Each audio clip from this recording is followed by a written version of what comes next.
So I would say it's a very positive spread. First card out was celebration, so I'm really feeling like you've opened a road for yourself.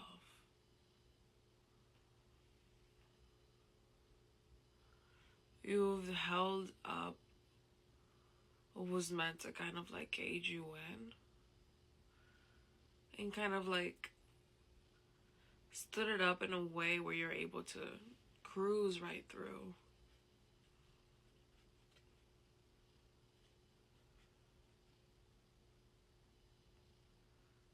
It's almost like you took what was meant to bind you. Because there's this, like, if you look at this card, there's that, that something that drape or whatever that's holding up these four wands. The two outer ones specifically.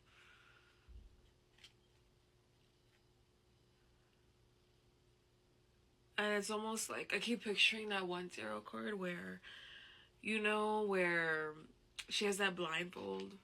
It's like this girl and she has that blindfold over her eyes. And there's all these swords around her. It's almost like you took that blindfold and you almost tied it around these wands, taped them in place so you could get through and on your path. So what might have blinded you in the past, what might have binded you, right? Whether that was relationships, mindsets, divine timing, right? Keeping you in place to keep you safe for the moment. Maybe even sometimes it's like the need to always be growing, right? And to not take a moment to be still and be silent with yourself. So that you can see that the path is open, right? If you're always running around, sometimes you miss what's right in front of you.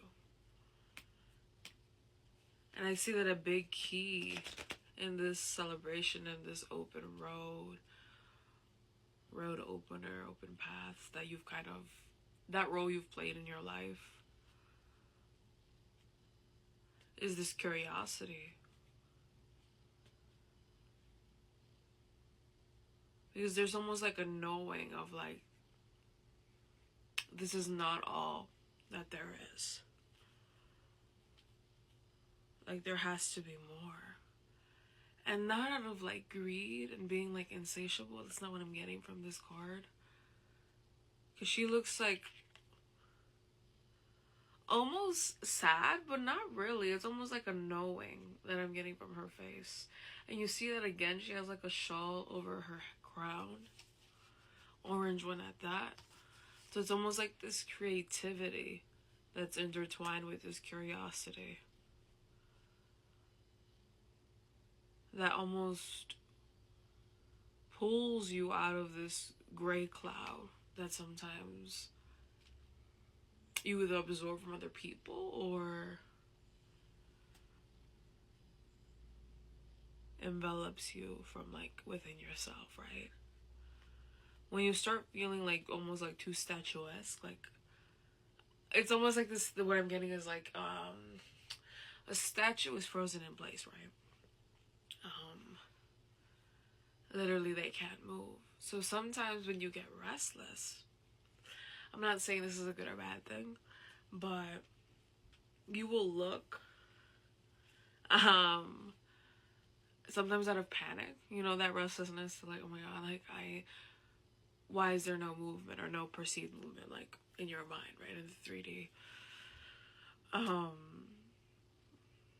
And you never get stuck there though. You never get stuck in that feeling. Because this curiosity, right? This curiosity is what kind of keeps you searching. Almost like a researcher, kind of. Like an explorer with that Sagittarius energy.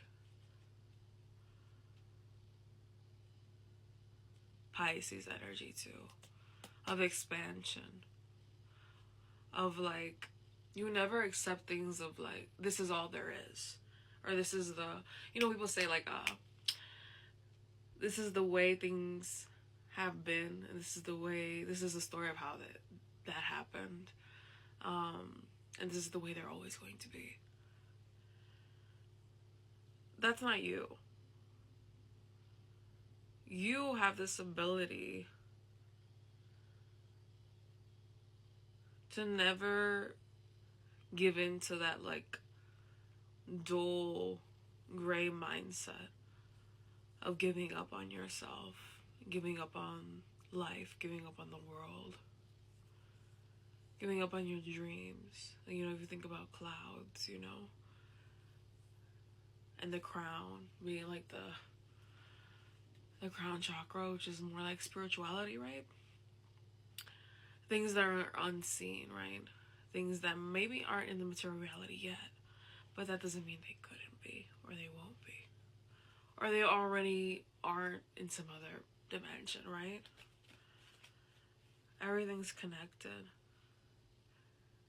And there's this, I think what's also helped you continue to not only open the road, but keep the path pristine and clear for you,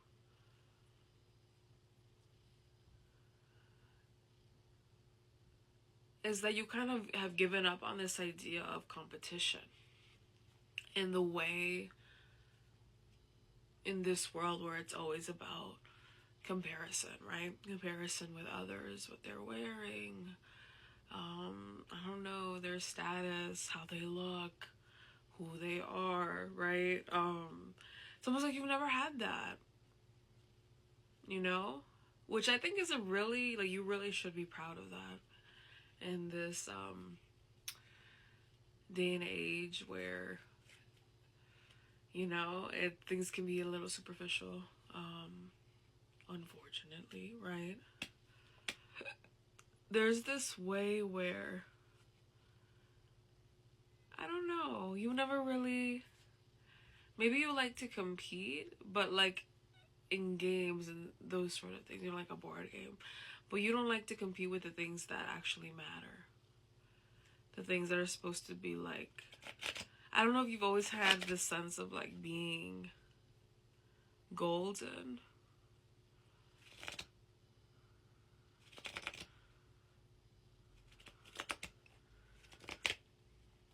being aligned, I'm not sure.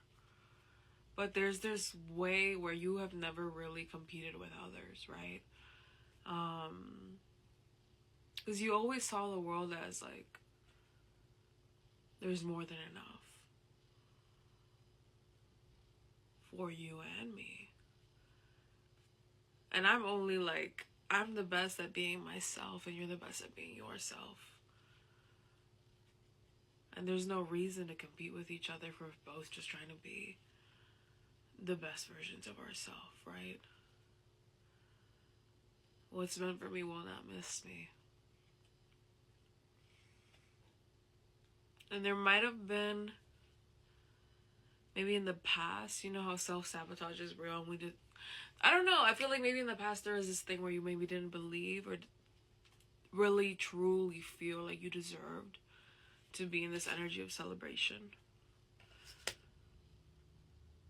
Because the next card I got was the defeat card. So there's, and then death, and I got perspective after that. So there has definitely been a reframing.